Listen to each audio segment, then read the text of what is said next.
پچھلے دنوں ایک کمشنر صاحب مجھے ملنے کے لیے تشریف لائے تو مجھے کہنے لگے یہ مدرسے والے بیکار بچوں کا کیا کریں، ہم بہت پریشان ہوں۔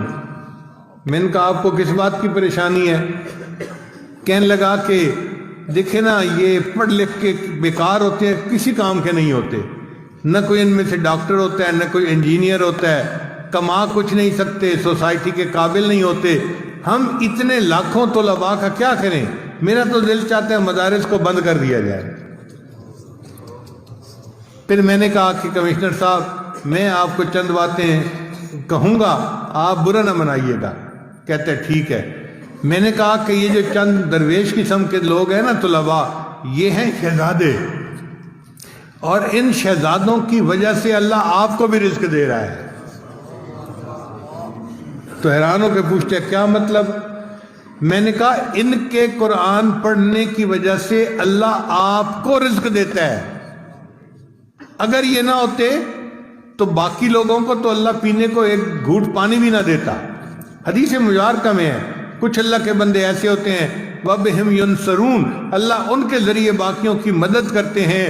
وَبِهِمْ يُمْطَرُونَ، ان کے صدقے اللہ بارشیں برساتے ہیں۔ وَبِهِمْ يُرْزَقُونَ، اور ان کی وجہ سے اللہ باقیوں کو بھی رزق عطا فرما دیتے ہیں۔ میں نے کہا کہ حدیث پاک میں آتا ہے اللہ تعالیٰ کسی قوم پہ عذاب کا ارادہ کرتے ہیں، مسجد میں ایک طالب علم اللہ اکبر کی آواز دیتا ہے، اللہ اکبر کی بات سن کر اللہ کو پیار آ جاتا ہے، اللہ عذاب مؤخر کر دیتے ہیں۔ اگر یہ تمہارے شہروں کا معاملہ ہوتا جو تم نے کلب بنائے ہوئے ہیں اور جو تم نے بازاروں کے اندر عریانی فحاشی پھیلائی ہوئی ہے، تو اللہ کسی کو پینے کو ایک گلاس پانی نہ دیتے۔ اگر تمہیں کچھ مل رہا ہے تو ان فقیروں کی وجہ سے مل رہا ہے۔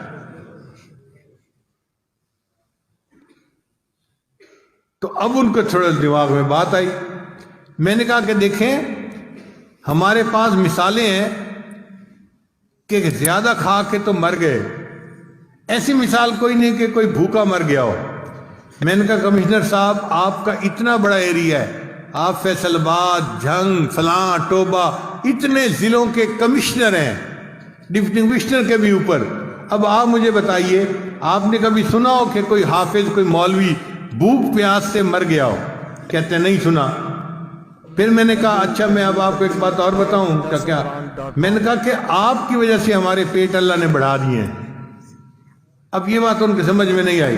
میں نے کہا ہمارے پیٹ اگر لگے ہوتے نا ساس کمر کے تو ہر کسی نے کہنا تھا بیچارے کھانے کو ملتا کچھ نہیں، ہڈی بنے پھرتے ہیں۔ اللہ کہتے ہیں نہیں، یہ پانی بھی پئیں گے تو میں ان کو موٹا بنا دوں گا، تاکہ ان کی شکل دیکھ کے ہی پتہ چل جائے یہ بندہ بھوکا نہیں ہو سکتا۔ میں نے کہا دیکھو ہمارے پیٹ تمہاری وجہ سے بڑے ہوئے ہیں، تم نہ مدرسے والوں پہ اعتراض کرتے تو اللہ ہمیں بھی سمارٹ بنا دیتے۔ پھر میں نے کہا اچھا ہمارے پیٹ بڑے ہوئے ہیں، ذرا آپ پیٹ بڑھا کے دکھائیں۔ تو میں نے کہا ہے کوئی آفیسر جو اپنا پیٹ بڑھا کے دکھائے؟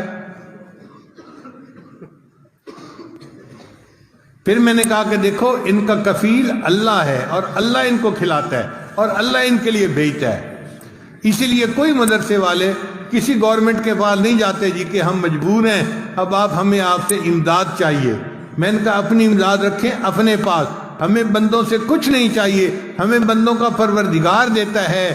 الیس اللہ بکاف عبدا، کیا اللہ اپنے بندے کے لیے کافی نہیں ہے؟ ہم قسم اٹھا کے کہتے ہیں ہمارا اللہ ہمارے لیے کافی ہے۔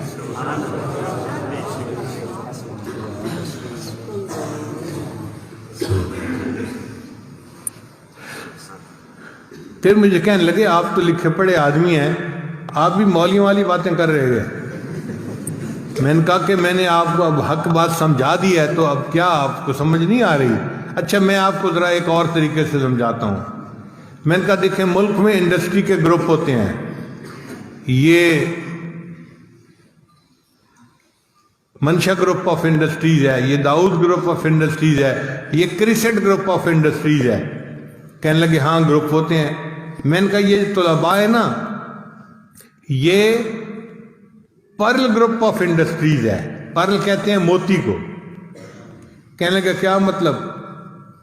میں نے کہا آپ کی فیکٹریاں کوئی شوگر بناتی ہے، کوئی ٹیکسٹائل کے کپڑے بناتی ہے، کوئی لوہے کے پرزے بناتی ہے، یہ طلباء ایسی فیکٹری ہیں جو موتی بناتے ہیں. www.darusquran.com. کہنے لگا جی وہ موتی کہاں جاتے ہیں؟ میں نے کہا وہ سارا ایکسپورٹ کا مال ہے، سارا ملک سے باہر چلا جاتا ہے، ملک والوں کو دیتے ہی نہیں ہیں. کہنے لگے آپ مذاق کر رہے ہیں پیر صاحب. میں نے کہا نہیں، میں مذاق نہیں کر رہا، میں حقیقت بات کر رہا ہوں. قسم اٹھا کے کہتا ہوں کہ عرش کے اوپر کے جہان کے لیے ندامت کے آنسو نہیں ہیں، وہاں نہیں ہوتے. اللہ کے پاس فرشتے ہیں، وہ عبادت گزار ہیں. وَمَنْ عِنْدَهُ لَا يَسْتَكْبِرُونَ عَنْ عِبَادَتِهِ وَلَا يَسْتَحْسِرُونَ يُسَبِّحُونَ اللَّيْلَ وَالنَّهَارَ لَا يَفْتُرُونَ. صبح و شام اللہ کی عبادت کرتے ہیں، اس میں کوئی افطار نہیں ہوتا، کوئی وقفہ نہیں آتا. عبادت بہت ہے عرش کے اوپر کے جہان کے لیے، مگر اس جہان میں ندامت کے آنسو نہیں ہیں. تو اس جہان کے لیے یہ امپورٹ کا مال ہے. اللہ نے فرشتوں کو متعین کیا ہوا ہے، جاؤ اگر تمہیں کہیں ندامت کے آنسو ملے نا تو اٹھا کے میرے پاس لے آنا. اس لیے ہمارے طلباء تہجد کے وقت اٹھتے ہیں، اللہ کے سامنے 2-4 آنسو بہا دیتے ہیں. یہ آنسو نہیں، یہ موتی کے قطرے ہوتے ہیں. یہ پرل فیکٹری ہے جو پرل بنا رہی ہوتی ہے. موتی سمجھ کے شان کریمی نے چن لیے، قطرے جو تھے میرے عرق انفعال کے. میں نے کہا اللہ ان کے آنسوؤں پہ موتیوں کا بھو لگا دیتے ہیں، ان کی برکت سے پھر باقی ملک کے لوگ بھی روٹیاں کھا رہے ہیں. پھر ان کے سمجھ میں کچھ بات آئی، کہنے لگے آج آپ نے مجھے بات سمجھائی، یہ تو بڑے اہم لوگ ہیں. میں نے کہا ہاں، اب جو ہے نا جب کبھی آپ کسی کے بارے میں سنیں کہ یہ مدرسے کا طالب علم ہے، اس کو اپنے پاس بلایا کریں، اس کے ماتھے کا بوسہ لیا کریں. یہ وہ بچہ ہے جس کی وجہ سے تمہاری سیٹ بچی ہوئی ہے، تمہارا ملک بچا ہوا ہے، تمہارا ایمان بچا ہوا ہے، یہ تمہارا محسن ہے. تب اس کی سمجھ میں بات آئی، کہنے لگے آپ بات تو ٹھیک کر رہے ہیں. تو الحمدللہ کہ یہ متوکلین ہیں، اللہ ان کو خود رزق پہنچاتا ہے.